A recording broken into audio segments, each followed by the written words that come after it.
All right, sounds good, Kristen. You know, in other parts of New Mexico, the weather is getting a bit nicer outside, and that means many of us are looking forward to taking advantage of all that the land of enchantment has to offer. But you probably do need to adjust your expectations. New Mexico is now in the worst shape when it comes to a drought in any state in the whole country.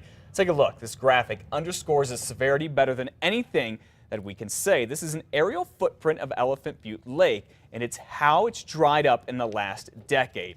Take a look at this. It's very sobering stuff and off-putting to those who might want to enjoy the open space, but are scared off by how dry it is and just how prone we are to fires, particularly this time of year. But the state says and is pushing that should not hold you back. News 13's David Romero is live near the Bosque in southeast Albuquerque with more on that. David?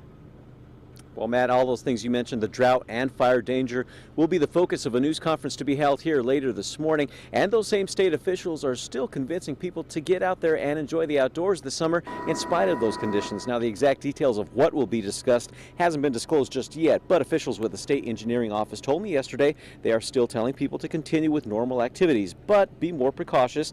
And that's vital in spots in like the mountains and the Bosque where a spark could destroy it all with a fire. Now, fire isn't the only concern. There's also the drought. Popular destinations like Elephant Butte have been feeling the effects of that for a while now, as we saw in that aerial graphic. State Engineering Office officials say a report that came out this week shows that 40% of the state is in exceptional drought right now. We're certainly struggling in a severe drought.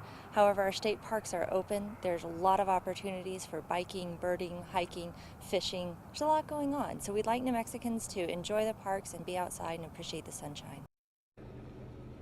And again, in convincing people to still come out and enjoy the outdoors, that's a good thing for fire officials and police. That way, people that are out there can also act as another set of eyes and ears and keep an eye on things and make sure that no trouble starts up. Matt, back to you. All right, very good reminder there, David. And another reminder to you, it's pretty obvious there are no open fires allowed in any of the open spaces and state parks right now. Elizabeth? Yeah, fire danger varies from high to very high. Stage 2 fire restrictions take effect tomorrow morning at 8. This is on the Smoky Bear and Sacramento Range districts in the Lincoln National Forest. So this means basically no campfires, charcoal, coal wood, or stove fires, no smoking except in an enclosed vehicle or building, no explosives, not fireworks or pyrotechnic devices, no chainsaws or other equipment powered by an internal combustion engine, no welding or operating torches with an open flame. Experts say we're just so dry that a tiny spark can create a firestorm, guys. Okay, well, as we know, the drought is not going anywhere. Literally the worst in the whole country right now, Kristen. Yeah, it's really scary to see what's happening with the lakes. Fire danger obviously going up whenever you have a drought situation like this. And here's a look at where we are, and some of the worst off spots are across central New Mexico and southeastern Mexico, where we are seeing exceptional drought conditions. That is the worst you can get. Extreme drought conditions down in the southeast and then severe up in the north and northwest. So even though they're faring a little bit better there, it's still not good. So we still need to pick up a lot of rain to get us out of it. As we go through today, we are going to see a better chance for showers, not only in Albuquerque, but for a lot of the state. It's going to take a lot more than one day to get us out of the drought situation, but every little bit helps, and today could be one of those days.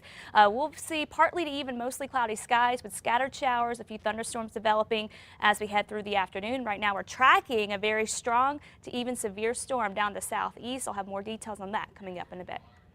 All right, and some other news for you this morning now. The rules say all of Albuquerque's police officers are supposed to turn their lapel cameras on whenever they jump into action. However, we now know not all of them do. Since last year, the department says 80 officers have been disciplined for not hitting record on their lapel cameras. The punishment for this goes from getting counseling all the way to getting fired. But we found out so far the worst that's happened to an officer is getting a letter of reprimand.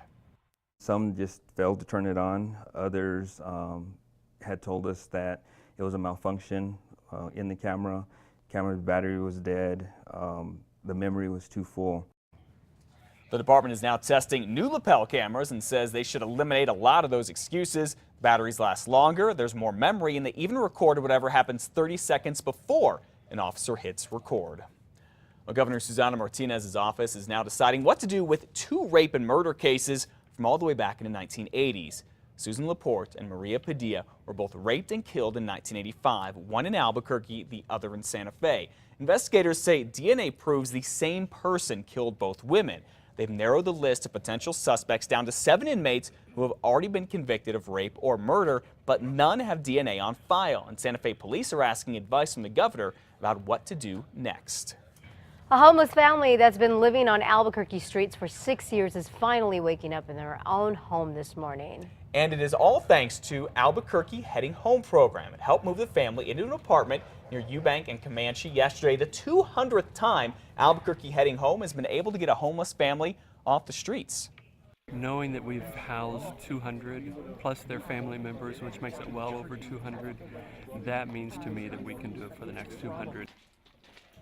All right, now the man in the family that was moved in yesterday had emergency workers treat him more than 80 times just in the last 3 months for health problems. That cost more than $144,000.